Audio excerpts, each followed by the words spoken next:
ఆ జీవగాడు ఎప్పటికైనా జీవితంలో పైకి రావాలంటాడు. రోజు ఇంత పైకి వస్తాను తెల్లడికి. రే మనం దొరికిన వాళ్ళ దగ్గర అప్పు చేసి తాగెత్తనం. ఇలా ఎన్నాళ్ళు పిచ్చే వాళ్ళు ఉన్నన్నాళ్ళు తెలిసిన వాళ్ళందరూ అయిపోయారు. ఇంకెవరు మిగిలారా? అందుకే నేను ఎప్పుడు అంటూ ఉంటాను సర్కిల్ బెంచ్ మని ఒక రెండో పెంచుకుందామన్నా ఎవడు కోఆపరేట్ చేయట్లేదా? మనం చూస్తేనే జంప్ అక్కడ. అరే వడ్డీ ఎంతైనా పర్వాలేదు అప్పు ఏంట్రా అంటే ఒక ముందు రాడే. ముందుకు వస్తే వాళ్ళు వెనక్కి వెళ్తారని భయం. భయం భయం భయం ఎక్కడ చూసినా భయం. ఎన్నాళ్ళు ఈ భయం? మనల్ని చూస్తే మనకే పరమ అసహాయం చేస్తుంది. మనకే కాదు ఊళ్ళో వాళ్ళందరికీ కూడా అదే ఫీలింగ్. అందరూ డిగ్రీ 3 సంవత్సరాలు చదివి పాస్ అయితే మనం 6 సంవత్సరాలు చదివి పాస్ మరి ఉద్యోగం ఎవడి? ఉద్యోగాలు ఇవ్వక అప్పులు ఇవ్వక తాగేది ఎలాగా బతికేది ఎలాగా? అరే మనం మాత్రం మనుషులం కాదా? మనకి కోరికలు ఉండవా? ఇప్పుడు మనం ఆలోచించాల్సింది అది కాదు, రేపటికి ఎవరిని చంపాలి. కాలనీలో ఎవరు సార్?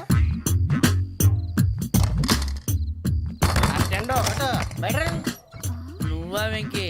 ఏంటి వెంకీ ఈ టైంలో వచ్చా? నీతో మాడే పని ఉంది దా చెప్తా. ఏ బాగా నిద్రొస్తుందా? సరిగానే రే. నువ్వు మమ్మల్ని చూసే తలిపేసావా? మామూలుగానే వేసాను. మామూలుగా వేసేవాడివి. మేము రావడానికి ఒక నిమిషం ముందో మేము వెళ్ళాక ఒక నిమిషం తర్వాత వేయాలి కానీ బిలాల్ రాజా, నాకు నిద్ర వచ్చి పడుకుందామని తలుపు వేసుకున్నాను.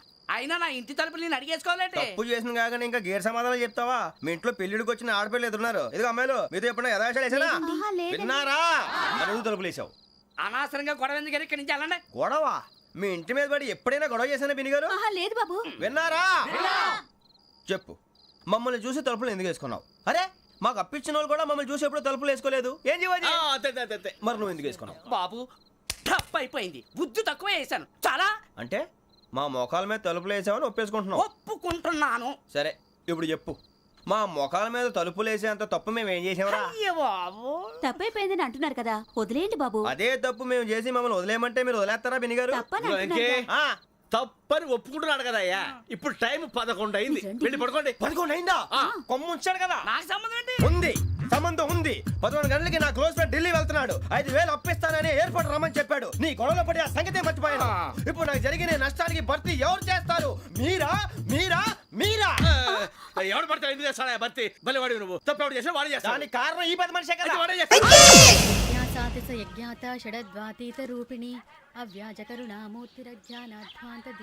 బీరు రమ్ము కలుపుకూడదు, తలకే పట్టేసింది. ఏంటే చదువుకుంటున్నావా? చదువుకో చదువుకో. దేనైనా వెనక్కి తీసుకురావాలం కానీ పోయిన కాలం వెనక్కి తీసుకురావడం ఎవడి వల్ల కాదు. టైం విలువ గురించి నువ్వు మాట్లాడడం. నువ్వు ఎలా పోతే నాకెందుకులే. ఏమ్మా నీ పూజ అయిందా? తలకే పట్టేసింది, కాస్త మజ్జిగుంటే ఇవే. మా నాయనే అందరూ పొద్దున్నే లేచి టీలు కాఫీలు అడుగుతుంటే నువ్వు మాత్రం మజ్జిగ అడుగుతున్నావురా. కాఫీలు టీలు తాగే స్టేజ్ వాడు ఎప్పుడో దాటిపోయాడు. రాత్రి తాగింది దిగాలంటే మజ్జిగే తాగాలి.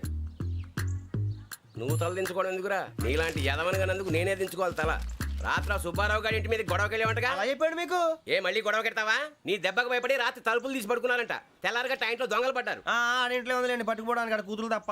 ఎన్నాళ్ళు ఇలా బేవర్స్గా తిరుగుతావురా? ఇన్నాళ్ళని ఏం ఫిక్స్ అవ్వలేదండి. చిచి నాన్న, అమ్మా, కంబైన్ స్టైల్స్ కి ఫ్రెండ్స్ ఇంటికి పిలుద్దాం అంటే వీడికి భయపడి ఎవరు రావడం లేదు. నేనే చేశానే? వాళ్ళ వంక అదోలా చూస్తున్నావంట. గొప్ప ఫిగర్లని అదోలా చూస్తాను. ఏదో మోహాలు వేసుకొని చదిగా. ఆ గొంతు ఆ వాలకం చూడలేకపోతున్నాను రా బాబు. చిన్నప్పుడు వచ్చి నా అలాగే ఉన్నావు, తెగ ముడిచిపోయారు. ఇప్పుడు నచ్చట్లేదు నాన్నగారు మీకు? నేను యదవలతో డిస్కస్ చేయను. నేను చేస్తాను. మీరు చెప్పదలుచుకుంది ఏమిటో చెప్పండి. ఇంకా చెప్పేదే ఉంది. నువ్వు ఇలా గాలికి తిరుగుతుంటే నేను తిండి పెట్టలేను. నాన్నగారు ఇప్పుడు శుక్ర మహాదశి 4వ పాదంలో ఉంది. నేను ఇప్పుడు ఏం చేసినా కలిసి రాదు. శనిగారు సెంటర్ లో కాసేసి నన్నే చూస్తున్నాడంట. వాడు అలా సైడ్ అయిపోయి నేను ఏదో అవుతాను కదా. మీరు కంగారు పడకండి. ఇవన్నీ ఆ జగదాంబ చౌదరి గారు చెప్పాడా? జేసీ గారిని గాడు గిడు అనకండి బాబు, మీకే మంచిది కాదు. అబ్బా ఊరుకోండి, ఎవరి నమ్మకాలు వాళ్ళవి. ఎరా ఇంతకీ ఆ శనిగాడు సైడ్ కి ఎప్పుడు వెళ్తాడంట? సెంటర్ లోకి రావాలమ్మా. మరి ఆ గురువు సెంటర్ లోకి ఎప్పుడు వస్తాడంటావు? అవన్నీ మనకి తెలుస్తాయి అంటే జేసీ గారు తెలుస్తాయి. నాన్నగారు ఒక 1000 రూపాయలు ఇవ్వండి, దక్షిణ నుంచి అన్ని అడిగేసి వస్తాను. ఎదిగిన కూతురు గుండెల మీద కుంపటైతే నీలాంటి బేవార్స్ కొడుకు క్లైమోర్ మైన్స్ లాంటి వాడు చీదరిదుడా. ఆ జేసీ గారు పోయాక వీడు నేను నువ్వే ఫీల్ ఓకే. ఆయన కావాలని అంటున్న మాటలు కాదు, ఆయన దేవుడు. కానీ ఆ శనిగాడు ఆడి కాన్సన్ట్రేషన్ అంతా నా మీదే పెట్టేశాడు. మరి ఇప్పుడు ఎలాగరా నాన్న? ఆ పని మీద డబ్బులు అడుగుతుంటే నిసుక్కుంటున్నాడు. పోనీ నువ్వేనా ఇవే? నా దగ్గర కూడా లేవురా. తెలుగు భాషలో నాకు నచ్చని ఒకే ఒక్క పదం లేదు.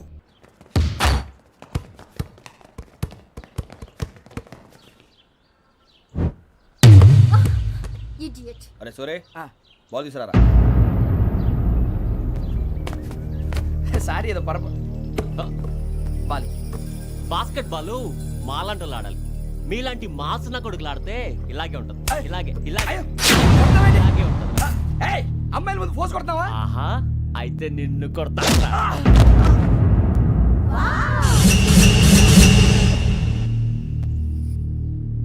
అమ్మాయిలు ఉన్నారని చూడరా ఎరా రెచ్చిపోతున్నాడు. బాస్కెట్ బాల్ మీ వాడి ఆట కానీ మీలాంటి మాసోళ్ళు ఆడే ఆట కాదు అంటున్నాడు రా. రే ఇంత ముందు 2-3 సార్లు కూడా ప్రతి విషయంలో జోక్యం చేసుకుని మన వాళ్ళు కొడుతున్నాడు రా. వాడిని ఏదో ఒకటి చేయాలరా, వాడిని వదలొద్దు.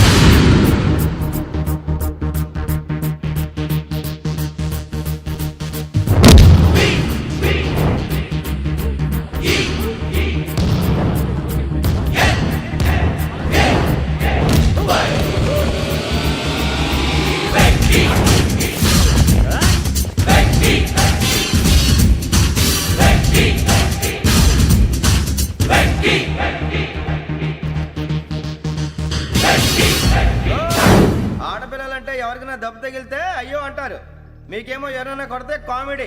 కొట్టినోళ్ళు మీ దృష్టిలో హీరోలు. ఇప్పుడు నేను పచ్చడి పచ్చడిని కొడేస్తాను, నేను హీరోని అయిపోతానా? ఏంట్రా రెచ్చిపోతున్నావు? మాకు ఛాన్స్ ఇవ్వా? అసలు వచ్చిందే నీకోసం. మా ఓటు బ్యాక్గ్రౌండ్ తెలియక ఆడమే చేసావు. ఇప్పుడు నీకు అప్పుడు అయిపోతున్నా రే. వాడి బ్యాక్గ్రౌండ్ సరే, అసలు నీ బ్యాక్గ్రౌండ్ ఏంట్రా?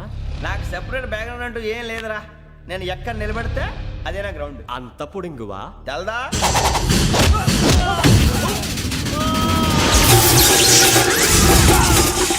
ఎవ్వా మన మామిడి కొట్టినప్పుడు వావ్ అన్నారు, ఇలాగే ఉంటుంది.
సూర్యబాబు,